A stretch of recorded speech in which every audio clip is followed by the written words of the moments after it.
¿Sabías que en la Biblia hay alrededor de 365 expresiones de no temer? La Biblia frecuentemente diría no temas o no tengas miedo. Dios sabe que el temor es algo natural en el ser humano. Sin embargo, Él da una promesa para cada día del año. 365 promesas de que Dios está con nosotros, de que no debemos de temer, que debemos enfocarnos en el Señor, que debemos de confiar en Él. Mi amigo, el temor es natural en cierto sentido, pero es opcional, sobre todo para aquellos que tienen fe en Dios. Hoy vamos a leer una instancia donde un gran hombre de Dios, el apóstol Pablo, está en una circunstancia que casi, naufragaron, donde casi pierden la vida, donde los vientos soplaban, una situación de mucho temor. Y en mi vida cristiana yo me he dado cuenta que Dios utiliza nuestra fe para liberarnos, pero el enemigo utiliza el temor para esclavizarnos. Es más, la Biblia dice que Dios no nos ha dado espíritu de temor, sino de poder, de amor y de dominio propio. Sí, Él nos ha dado el espíritu de amor para confiar, el de dominio propio para resistir y el de poder para vencer. Y eso es lo que hizo Pablo. Vamos a leer una selección de versos en el libro de Hechos, capítulo 27, del verso 9 al 25. Pero antes, quiero que estés tranquilo, quiero que estés en paz y que escuches el mensaje que Dios quiere decirte en estos versos. Hechos capítulo 27. El clima se ponía cada vez más peligroso para viajar por mar, porque el otoño estaba muy avanzado. Y Pablo comentó eso con los oficiales del barco. Pero el oficial a cargo de los prisioneros les hizo más caso al capitán y al dueño del barco que a Pablo. Pero el clima cambió abruptamente y un viento huracanado nos empujó a mar abierto. Ahora Pablo interviene y dice: pero anímense, ninguno de ustedes perderá la vida, porque el barco se hundirá. Así que anímense, pues yo le creo a Dios, sucederá tal como Él dijo. Aunque el barco se va a hundir, dice el apóstol Pablo. ¿Has estado en una situación donde sientes que te estás hundiendo? ¿Y sabes qué hace Dios? Nos quita todo aquello que nosotros dependemos. Lo importante no es el barco, lo importante es las personas. La vida de las personas iba a ser preservada, pero el barco, aquellas cosas que nosotros a veces dependemos, aquellas cosas que nosotros a veces somos codependientes, en los momentos de crisis, Dios va a quitarlas de nuestra vida. Sí. Y de repente, dice la Biblia, bruscamente, abruptamente, vienen los vientos. Nos sorprende una prueba, nos sorprende de pronto que alguien nos traicione, nos sorprende que alguien cambie su opinión de nosotros, nos sorprende que de pronto las ventas o en el trabajo las cosas no están bien, nos sorprende que de pronto hay un cambio climático en nuestras vidas. De pronto vamos al médico, de pronto escuchamos malas noticias y caemos en un torbellino de circunstancias, en una tormenta de problemas. La vida es así. O estamos en una crisis, o estamos saliendo de crisis, o estamos entrando a una crisis. Hay muchas tormentas abruptas, repentinas.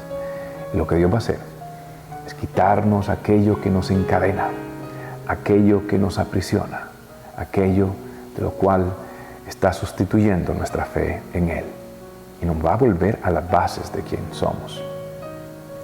Así que, ¿qué haces en medio de la tormenta? Aquí hay 3 lecciones. La primera es: no te dejes llevar por tus sentidos, sino por el Espíritu Santo. Sí, el oficial romano simplemente no le hizo caso a Pablo. Escuchó al capitán, escuchó al dueño del barco, y la verdad que en cierto sentido yo hubiese hecho lo mismo. voy a escuchar a los expertos, no a los inexpertos. Y esto es lo que él hizo. No se dio cuenta, no fue sensible que Pablo estaba hablando de parte de Dios. Cuando yo voy en un vuelo y de pronto hay una turbulencia, francamente lo primero que yo hago es ponerme el cinturón y después oro. Y yo creo que muchas veces nosotros nos dejamos llevar por nuestros sentidos, pero no por el discernimiento espiritual, no por la voz del Espíritu.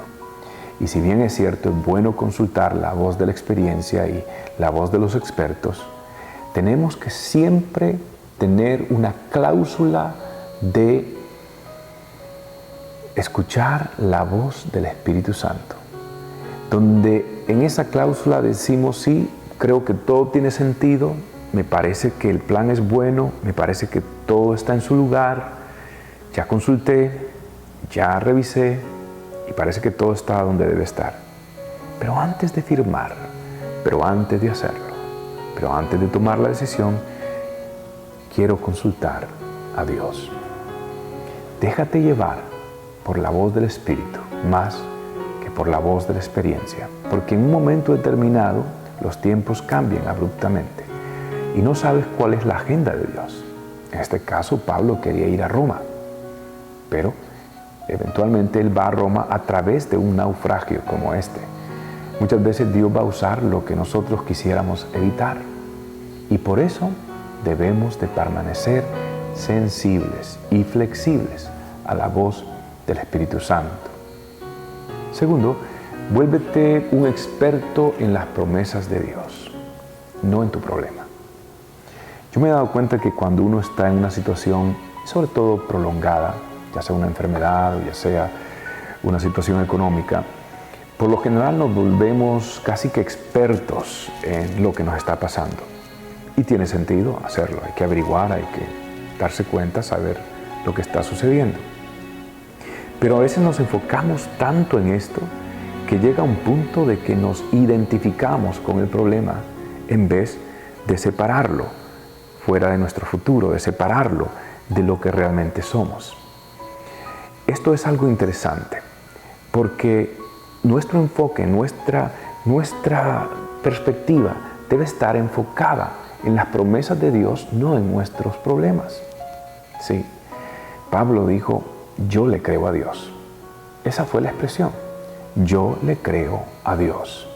Sí, parece que nos vamos a hundir, parece que el futuro luce un poquito nublado, parece que hay indicios de problemas, pero yo le creo a Dios.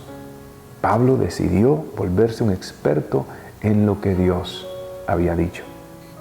Y ese es el tercer consejo. Nosotros no podemos escoger qué tormenta va a venir a nuestra vida, pero sí podemos escoger qué enfoque tendremos en medio de las tormentas.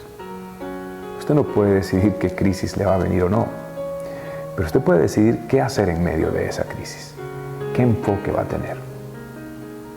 Yo recuerdo cuando era un chico, vivíamos en un pueblo y mi abuela por fin compró un televisor blanco y negro, me acuerdo, y nos encantaba ver programas, sobre todo como a eso las 6 de la tarde antes de acostarnos. Y en una ocasión mi abuela cometió un error, sí, me dejó ver una película llamada El Hombre Lobo. Ese hombre lobo se salió de la pantalla y me perseguía, por lo menos en mi mente, todas las noches y mañanas. Y había un problema, que mi vejiga siempre me despertaba en medio de la noche. Y recuerdo que en ese tiempo que estaba atemorizado, yo tenía, como era pueblo, tenía que salir de mi habitación, cruzar un patio hasta ir a donde estaban aquellos baños siniestros.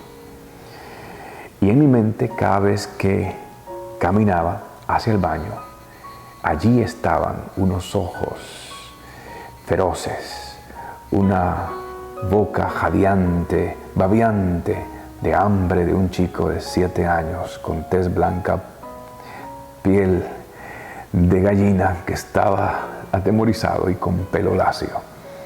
Era su favorita merienda en mi mente. Llegó un punto que yo no podía ir solo al baño. ¿Qué hacía?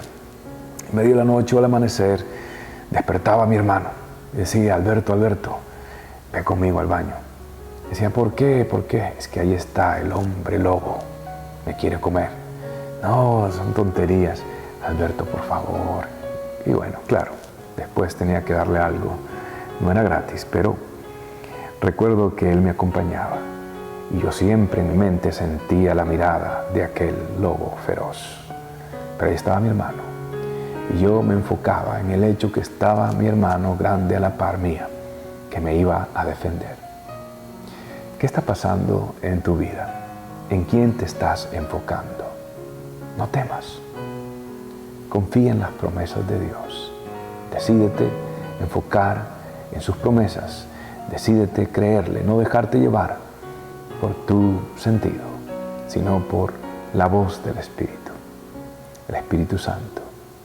No temas, simplemente confía. ¿Hay algo que en este momento te está robando la paz? ¿Hay algo que en este momento está atemorizando tu corazón? ¿Por qué no hablas con Dios y preséntale tus temores, tus cargas a tu Padre Celestial en este momento?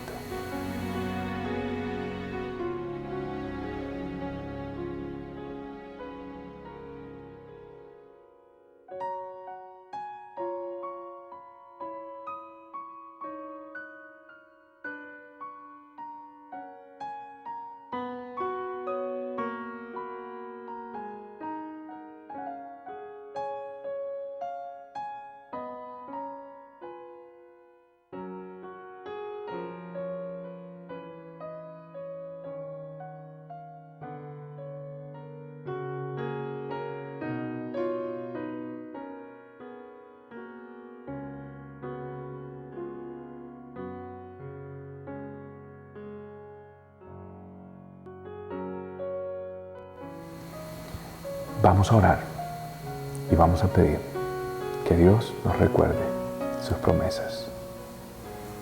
Padre, tu palabra me invita a creerte. Tu palabra dice que el justo vivirá por la fe, no por la vista, no por sus sentidos. Ayúdame a ser sensible a la voz de tu Espíritu. Ayúdame a enfocarme en ti, porque mis ojos se enfocan en las tormentas. Mis sentidos me dicen, estoy en peligro, no tengo salida. Pero tú eres mi salida. Tú eres mi esperanza. Yo me he dado cuenta de algo, Señor, que yo soy frágil, que no soy tan fuerte como algunos piensan, que yo realmente dependo de ti. Ayuda mi fe, como pidió aquel padre que oraba por su hijo. Ayuda mi fe. Fortaléceme para creerte, para no tener temor, para caminar valientemente a lo que tú me llamas, para escucharte en medio de las tormentas, para caminar en medio de las aguas junto contigo, para creer que voy a llegar al puerto seguro, porque tú me guiarás. Ayúdame a no temerle al hombre, que cada vez que voy a una reunión debo ir con seguridad que Dios está conmigo, que no temo al ser humano, que al único que temo es a Dios, y que Él no me ha dado espíritu de temor, sino de poder, de amor y de dominio propio. No temeré, confiaré en ti. En el nombre del Padre, del Hijo y del Espíritu Santo. Amén y amén.